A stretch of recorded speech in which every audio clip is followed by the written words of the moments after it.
E era isso, era um reflexo do Brasil naquele momento. E eles achavam que era isso, é que nem um pai que reprime os filhos, né? Ele falou assim, estou te preparando para a vida. Tá. Então era meio isso. Entendi. Você estudou em escola judaica? Não? Estudei no Colégio Rio Branco. Tudo que meus pais não queriam é que eu fosse um judeu dentro da bolha do judaísmo. Mas isso é uma história longa, tem resposta longa, média e curta para isso. A curta é que eu fosse inserido numa sociedade porque eu era o recomeço de uma família. Uma família que tinha sofrido muito e tinha morrido quase todo mundo. Então, e ser judeu, num certo aspecto, era a causa dessa morte e dessa perseguição. Então, de algum jeito, não se manifestar, não falar, não mostrar e não viver nesse contexto o tempo todo, era se proteger dessa perseguição. É um entendimento distorcido, mas cabível para quem sofreu a guerra, né? Foi um caso objetivo do meu pai e da minha mãe. E o entendimento que te deram, essa leitura, a leitura que te deram que você tem da situação. Entendi as duas coisas. Olhando para trás. As duas coisas. Eu fiz bar mitzvah porque meu avô me levou pelo braço, mas eu não sabia o que era. Eu não sabia o que era porque não se falava de judaísmo na minha casa, se falava da Polônia. Meu pai era polonês, minha mãe polonesa também. Resumidamente, minha família do meu pai só sobrou de 11 irmãos, do meu avô sobraram só ele mais um, da minha avó também. Enfim, daí é uma história longa que eu acho que não cabe falar, quer dizer, se quiser eu falo. Pô, uma história tão boa, Dan. A história é linda. Mas então se você... Mas eu sou, resumidamente e objetivamente Não é boa porque envolve desgraça e morte, não é isso que eu como quis história dizer. É boa, né? História é boa. Não, eu sou o filho mais velho de uma família que lutou muito para sobreviver, veio da Polônia para o Brasil para recomeçar. Resumidamente, a sinopse do filme é essa. Tá. Então eu sou colocado para recomeço.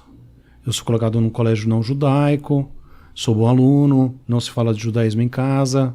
Não se fala? Não se fala. Meu avô falava, eu só tive avós por parte de pai. Pai da minha mãe foi fuzilado na guerra e a mãe dela morreu antes de eu nascer. Então era isso. Mas daí eu viro, entre aspas, ligado, eu fico conectado ao judaísmo por causa de que o lugar que eu vou fazer estudar Bar Mitzvah acaba fazendo um espetáculo de teatro, que é o José Soma Technicolor. Tem 100 crianças lá, eu fico amigo de todo mundo, começo a descobrir e entender outras coisas. E também tem uma questão da identidade que pelos outros, você ganha um contorno da tua identidade, né? Quando os outros apontam o dedo para você e falam, você é judeu, ou começa a fazer comentários a esse respeito, você começa a entender certas coisas das quais você não pode escapar, ou não quer mais escapar, e quer entender. Também isso tem a ver com a minha formação de identidade, que é essa fase aí dos 12 para os 16. Aí sim, eu vou entendendo, me aprofundando, lendo mais e escrevendo um livro com meu avô. Porque meu avô, daí eu morei com eles, que toda vez que vinha alguém da Polônia, eu era expulso do meu quarto e essas pessoas dormiam no meu quarto. Aí eu ia morar com meus avós. Aí era muito legal. E aí, né, porque avô é o máximo. Claro. E meu avô gostava muito de mim e eu gostava muito dele. E aí ele começou a gravar já no final de vida as memórias da guerra num gravador, que até hoje tá em casa. Áudio, som. Ele gravava com um microfoninho assim, de costas para uma janela clara, uma cena de cinema que sempre nunca sai da minha memória. Depois meu avô foi perdendo a consciência de certas coisas, ele se escondia embaixo dessa cama, toda vez que a gente não o encontrava. Então, nessa cama ele gravou essas memórias de guerra em polonês e me contava em português o que ele estava gravando. Ele faleceu, a gente traduziu esse texto para o português e lançou o livro, ele já tinha morrido. Claraboia Sem Luar é o nome do livro, eu escrevo o prefácio. Eu tinha então 17 anos. Aí minha conexão com a história da guerra, a história dele já era totalmente outra. O meu pai não falava sobre a guerra. Sempre se fala isso, não sei como foi para você. E se eu estiver falando muito, você já me interrompe? Não fala. Mas ou não se fala nada, ou se fala tudo. Quanto mais você fala, menos eu trabalho, Dani. Então tá ótimo. Beleza.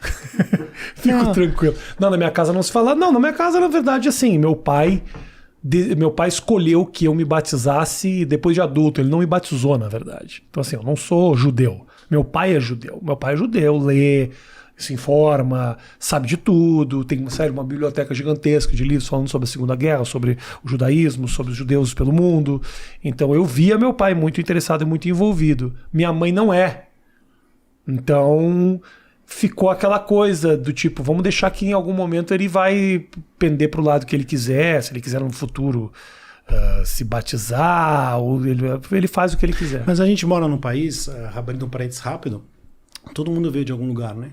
Todo mundo veio de algum lugar. O Brasil é um país, as suas fugidas, pessoas escravizadas, pessoas de todos os cantos estavam aqui. Os únicos que estavam aqui eram os índios.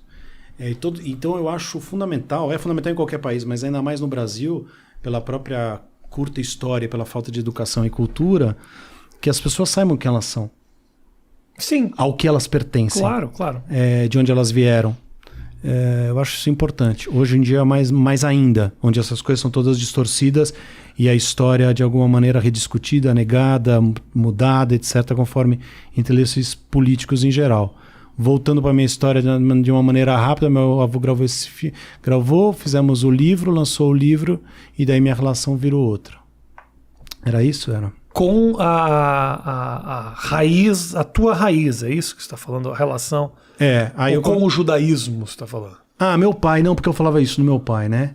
É falecido recentemente, por isso que às vezes ainda peço perdão, falo no presente, né?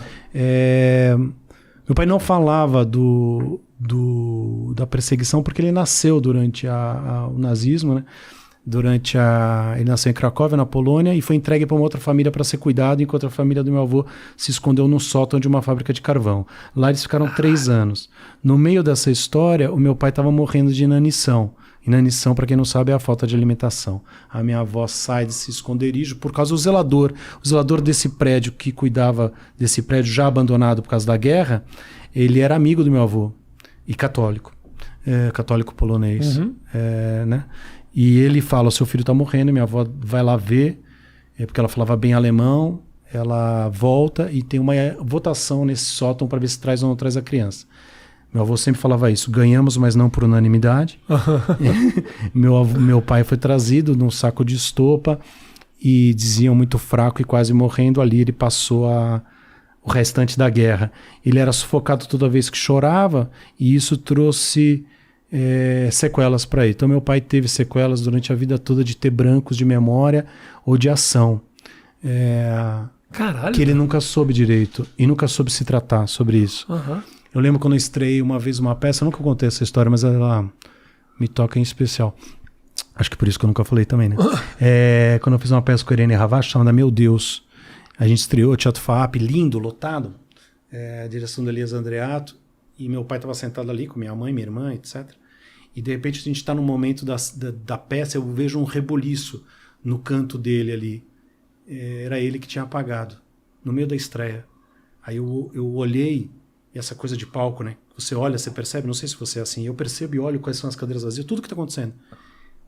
E a minha cabeça girava, eu continuava falando como personagem, Deus, na ocasião, e meu pai tinha desmaiado ali, apagado por um instante. E de repente ele volta.